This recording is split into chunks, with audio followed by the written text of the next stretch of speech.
kids are playing soccer, and there's so many kids that are playing soccer, or maybe hockey, kids football, even in junior high and high school, you've got to meet our next guest. He was the team physician for the U.S. soccer men's national team and has served as the FIFA medical officer at the World Cup in Brazil. So now we're going to bring in Dr. Bert Mandelbaum. Good Hi, morning. Doctor. Good to see you. It's great to be here this morning. Hi. Nice to meet you. So let's get right into it. Let's start with soccer because, boy, I see so many boys and girls playing soccer now.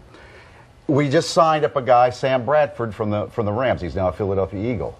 He tore both of his ACLs. And you're telling me that's a big injury in soccer? It's a huge injury in soccer, and it's a huge injury for young athletes all over the country and all over the world. Why especially girls? Well, girls have a certain pattern of landing and jumping that's very different than boys. I didn't know that. It is. It's different, especially between 14 and 18-year-old girls. How would you tell parents to prevent it?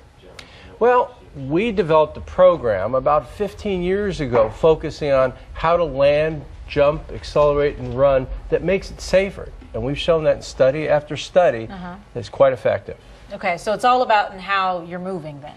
It's all about training patterns, giving people the training patterns, but we also have learned that it's not only the girls, the Sam Bradfords. When you look at those videos closely, you find that it's the same pattern, the same deficiencies that we got to go after. He says that he's very confident that he won't tear it again.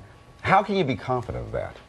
Well, you've got to look at the comprehensive program, which will include his training, the strength, what we call neuromuscular training, and the control that's critical to that. And then he'll be the great Eagle player. I always had another question about soccer. I think it's time that they should wear helmets to when they get the hit, bang the ball heads, into the net. You know, paradoxically, if you use the helmets, as we've seen in hockey, what actually happens is the rate of injuries, concussions, goes up, actually. Is that right? Yes. Because you are more fearless, I'm not going to get hurt? Certainly that's been the case in hockey, yes. Well, let's roll some hockey footage here.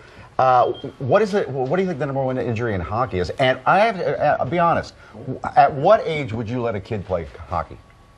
I think at all ages. The key is the progressions. In any sport, soccer, hockey, football, it's all about being smart. It's all about doing the right things at every step, making these comprehensive decisions.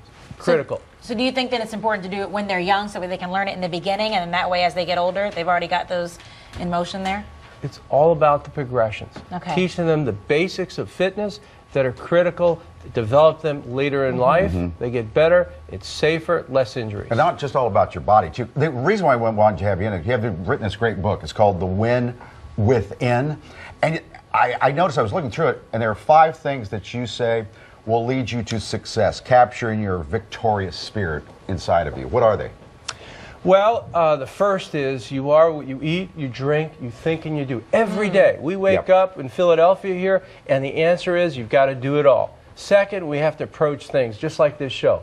Optimism, positivism, passion. It's hard sometimes with this show. It's hard for him, yes. Adventure and challenges. What do you mean by that? Every day you've got to pursue something different.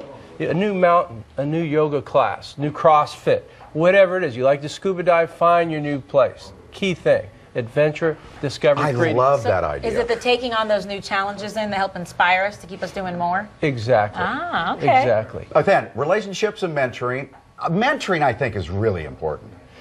You need your home team, you need your work team, and most importantly, you have to find people to be compassionate towards. And keep up your standards, have values and standards, and stick with them. Do what's right 100% of the time. 100%. Put it all together. Doctor, it's your matrix. Is that possible? 100%? Yeah. Shoot for it.